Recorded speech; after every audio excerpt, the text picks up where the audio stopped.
कहानी खिलौने की पुकार, भूतिया हवेली। नमस्कार दोस्तों, आपका स्वागत है हमारे चैनल एमपी थिक्स पर। आज हम आपको एक खौफनाक कहानी सुनाने जा रहे हैं जो आपके दिल की धड़कनें तेज कर देगी। यह कहानी है एक पुरानी हवेली की जिसका नाम है भूतिया हवेली। शुरुआत किसी समय की बात है। एक छोटा सा गांव था जहां हर कोई उस हवेली से डरा करता था। यह हवेली अपने भूतिया किस्सों के लिए प्रसिद्ध थी। कहते हैं हवेली में एक लड़का अपनी मां के साथ रहा करता था जो अचानक गायब हो गया। उसकी मां ने उसे ढूंढने की बहुत कोशिश की लेकिन वह कहीं नहीं मिला।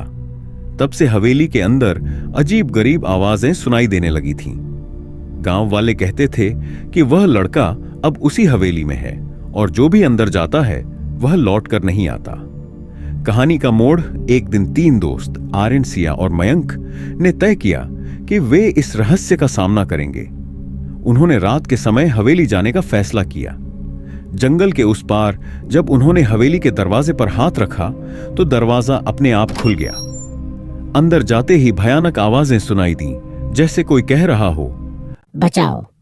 उनकी धड़कनें तेज हो गईं, लेकिन वे पीछे नहीं हटे। जब वे अंदर गए तो अचानक फर्श पर एक पुरानी किताब पड़ी हुई मिली। किताब के पन्ने पलटते ही उन्हें एक क्रिस्टल बॉल मिला जो अजीब चमकने लगा। जैसे ही सिया ने उसे छुआ, उसकी आंखों के सामने एक छवि उभरी। वो लड़का अपने खिलौने के साथ रोता हुआ। आत्मा की पुकार।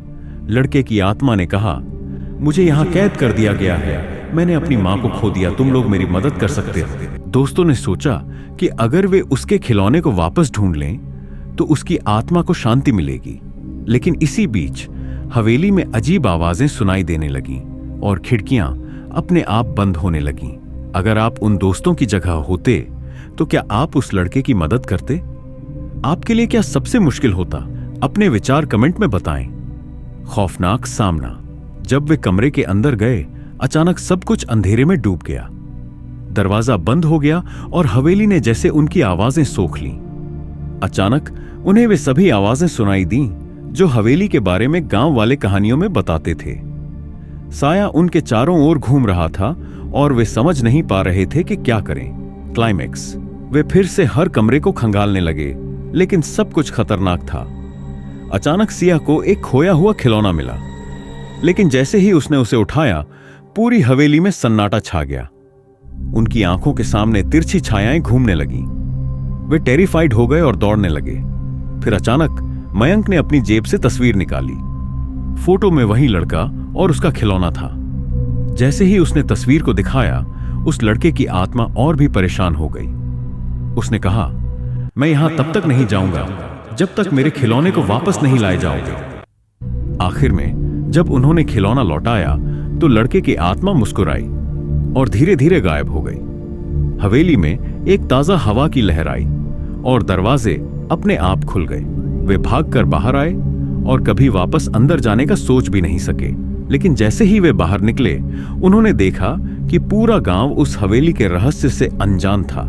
इस रहस्य को हमेशा के लिए बताने के लिए वे तैयार थे, लेकिन क्या वे सच में इसे साझा करेंगे? यही कहानी का अगला भाग है, स्वाल्च।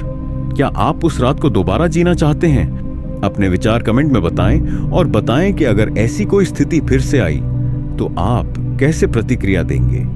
अगर आपको यह कहानी पसंद आई हो तो लाइक करें, शेयर करें और हमारे चैनल एमपी थिक्स को सब्सक्राइब करना ना भूलें। धन्यवाद।